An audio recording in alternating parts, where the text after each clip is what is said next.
So good morning all of you. तो student, आज हम स्टार्ट करते हैं Newton's law of motion and their application in sports. ठीक है, तो हम आपको ये बताना चाहते हैं सबसे पहले, बहुत सारे ऐसे स्टूडेंट हैं जिनको ये डाउट ही रहता है कि हाँ न्यूटन्स लॉ ऑफ मोशन होता क्या है। उन लोग को पता रहता है कि हाँ न्यूटन लॉ ऑफ मोशन 3 होते हैं, ठीक है ना, लेकिन उन लोग का उनका अक्सर करके नाम नहीं पता रहता है और उन नाम का क्या डिफिनीशन है वो नहीं पता रहता है। तो आइए हम लोग इसी चीज़ को स्टार्ट करते हैं और यहाँ पे डिस्कस करेंगे अच्छे से, ताकि हमारा जो भी डाउट्स है वो सारा क्रिस्टल क्लियर हो जाए। और ये मैंने ऑलरेडी इसलिए पहले लिख के रखा है क्योंकि आप लोग का समय भी ज़्यादा वेस्ट ना हो और वीडियो भी छोटा बने, जिससे आप लोग कम समय में अच्छा सा नॉलेज गेन कर लें। ठीक है, तो आओ हम लोग फर्स्ट लॉ ऑफ मोशन पढ़ते हैं। तो बच्चों, फर्स्ट लॉ ऑफ मोशन को क्या कहते हैं? लॉ ऑफ इनर्शिया बोलते हैं। क्या बोलते हैं? लॉ ऑफ इनर्शिया बोलते हैं। और सेकेंड लॉ ऑफ मोशन को लॉ ऑफ एक्सेलरेशन बोलते हैं और थर्ड लॉ ऑफ मोशन को लॉ ऑफ एक्शन रिएक्शन बोलते हैं। तो बच्चों, पहले तो हमने इसको पढ़ लिया, तो अभी देखते हैं कि सर आइजैक न्यूटन ने ऐसा क्या किया और कब इसको पब्लिश किया और किस में पब्लिश किया। ठीक है ना। तो बच्चों, sir Isaac Newton's and 3 law of motion describe the motion of massive body. ये क्या डिस्क्राइब करता है? मैसिव बॉडी का मोशन डिस्क्राइब करता है और वो कैसे इंटरेक्ट करते हैं। ठीक है, ये चीज़ हम लोग को बताता है। ठीक है ना, ये जो लॉ ऑफ मोशन है। ठीक है, और देखो बच्चों, यहाँ पे हमारा न्यूटन पब्लिश्ड, जो न्यूटन थे हमारे न्यूटन भैया, उन्होंने उस लॉ को पब्लिश कब किया? 1687 में। मैंने कुछ इंपॉर्टेंट चीज़ें जिसको हाईलाइट करके रखा है पहले ही। इन हिज सेमिनल वर्क, क्या इन हिज किसमें? सेमिनल वर्क में। क्या नाम था उसका? Principia Mathematica. प्रिंसिपिया मैथमेटिका नाम था उसका। ठीक है ना, उसी में इन्होंने पब्लिश किया। कब? 1687 में। ठीक है बच्चों, तो आओ बच्चों हम लोग स्टार्ट करते हैं लॉ ऑफ इनर्शिया। तो पहला लॉ ऑफ इनर्शिया जो हमने ऊपर एबव पढ़ के रखा था। तो बच्चों आओ सबसे पहले इसका एग्जैक्ट डिफिनीशन जो होता है सबसे पहले वो पढ़ते हैं। Any object will be remain in its position until और unless any external force is applied on it. तो बच्चों, इसका मतलब ये है कि एक ऑब्जेक्ट रेस्ट में है और रेस्ट में ही रहेगा, या कोई ऑब्जेक्ट मोशन में है वो मोशन में ही रहेगा अनलेस और until any external force applied on it.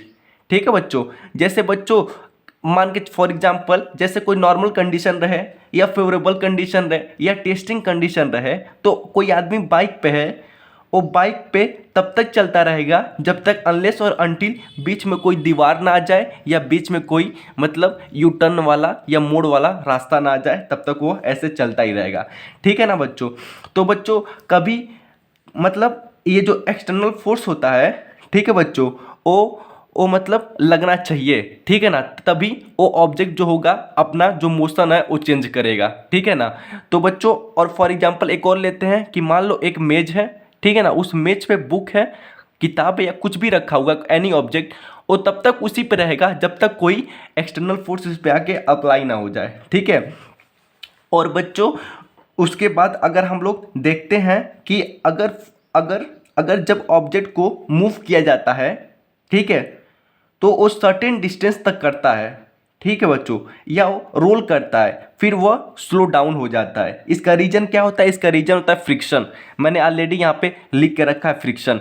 मतलब फ्रिक्शन के वजह से ही वो मतलब ऐसा करता है, ऐसा बिहेव करता है। ठीक है, फ्रिक्शन क्या होता है? It is external force that act to change the object state.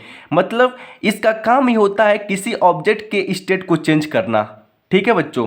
और देखो बच्चों, हमारा ये दूसरा क्या कहता है? Law of acceleration. तो बच्चों देखो, लॉ ऑफ एक्सेलरेशन क्या होता है?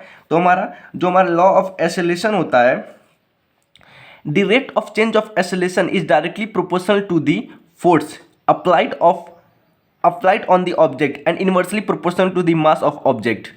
तो बच्चों इसका मतलब ये है, समझो फॉर एग्जांपल, अगर बच्चों आप लोग मेहनत से पढ़ाई करते हो, ठीक है, अच्छे से अपने सिलेबस को कंप्लीट करते हो, तो आपका मार्क्स भी इंक्रीज होगा एग्ज़ाम के दौरान। तो इससे हम लोग क्या क्या बोल सकते हैं? जो हमारा मार्क्स है वो मतलब डायरेक्टली प्रोपोर्शनल है ठीक है, हमारे स्टडी पे, ठीक है। और इन्वर्सली प्रोपोर्शनल का मतलब कि मान लो हम लोग वीडियो गेम ज़्यादा खेल रहे हैं और पढ़ाई कम कर रहे हैं, तो भाई हमारा पढ़ाई से और वीडियो गेम से ये तो इन्वर्सली प्रोपोर्शनल है कहीं ना कहीं, ठीक है बच्चों। तो बच्चों हम लोग इसमें वही चीज़ देखेंगे, ठीक है ना बच्चों, कि क्या डायरेक्टली प्रोपोर्शनल होता है और क्या इन्वर्सली प्रोपोर्शनल होता है। तो बच्चों इसमें देखो, जितना फोर्स होगा उतना ही क्वांटिटी से हमें हाथ पे भी आएगी, ठीक है बच्चों, समझ रहे हो इसका मतलब। और बच्चों मतलब जितना फोर्स हम लोग लगाएंगे उतना ही हमें मिलने वाला है, ठीक है। जैसे फॉर एग्जांपल में देखो, एक बैलून है हमारा, तो बैलून को जब हम लोग उड़ाते हैं तो नीचे से गैस निकलता है और बैलून ऊपर की तरफ जाता है, और इसी फंडामेंटल को हमारा रॉकेट भी अप्लाई करता है कि नीचे से गैस निकलता है और जो हमारा रॉकेट होता है वो ऊपर की तरफ जाता है, ठीक है बच्चों। और बच्चों फॉर एग्जांपल में देखो, हमारा जैसे हमारा हो गया कि बच्चों फॉर एग्जांपल हम लोग ले सकते हैं बच्चों, क्या एग्जांपल लें हम लोग, तो बच्चों हम लोग इसका एग्जांपल लेते हैं कि मान लो एक मतलब एक लड़का है, उसके हाथ में बैट है, और वो जो बैट है वो एक मतलब वो जो बॉल नहीं होता है टेनिस बॉल वो है, और एक और लड़का है वो भी उसके हाथ में बैट है, लेकिन जो उसके पास जो बॉल है वो फुटबॉल है, ठीक है ना। तो बच्चों बताओ किसका एक्सेलरेशन ज़्यादा होगा, बोलो।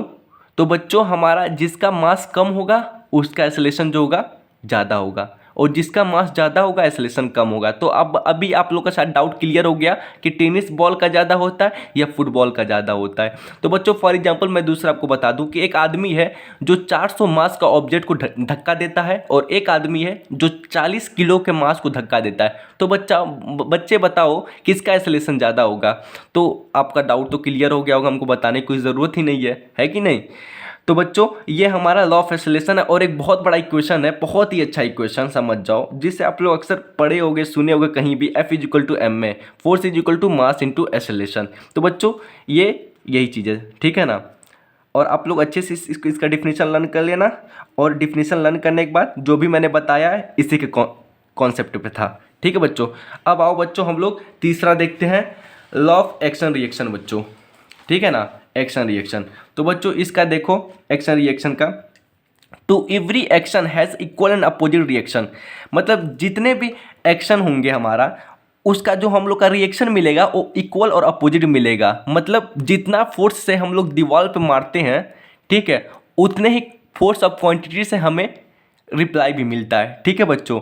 फॉर एग्जांपल में अगर हम लोग नाव पे हैं, तो नाव पे खड़े हम लोग अगर नाव को मतलब हम लोग आगे की तरफ बढ़ रहे हैं, ठीक है ना, पैर आगे की तरफ डाल रहे हैं, तो जाहिर सी बात है हमारा जो नाव है वो पीछे की तरफ जाएगा और हम लोग आगे की तरफ जाएंगे, ठीक है। जैसे हमारा रनिंग हो गया, रनिंग में हम लोग क्या करते हैं, ज़मीन को पीछे की ओर धक्का देते हैं, और ज़मीन हमें आगे की ओर मतलब मतलब पुश करता है, ठीक है। या तैरना हो गया, स्विमिंग हो गया, कि पानी को हम लोग पीछे की ओर ढकेलते हैं और हम लोग आगे की ओर जाते हैं, ठीक है। ये सब लॉ ऑफ एक्शन रिएक्शन होता है। फिर मैं बोल दे रहा हूँ, to every action has equal and opposite reaction. तो बच्चों ये सब मैंने जितना भी बताया वो सब न्यूटन लॉ ऑफ मोशन था बच्चों, और बच्चों ये सब एग्जैक्ट डिफिनीशन था, और जो मैंने अभी को आपको समझाया अच्छे से ये भी सारा बच्चों करेक्ट एक्सप्लेनेशन था। तो बच्चों अगर आपको ये वीडियो अच्छा लगा तो प्लीज़ डू लाइक शेयर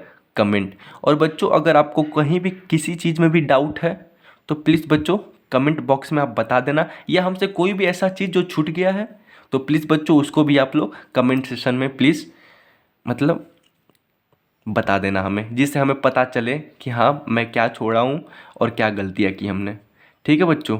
तो बच्चों please do like subscribe and comment. Okay जी, थैंक यू।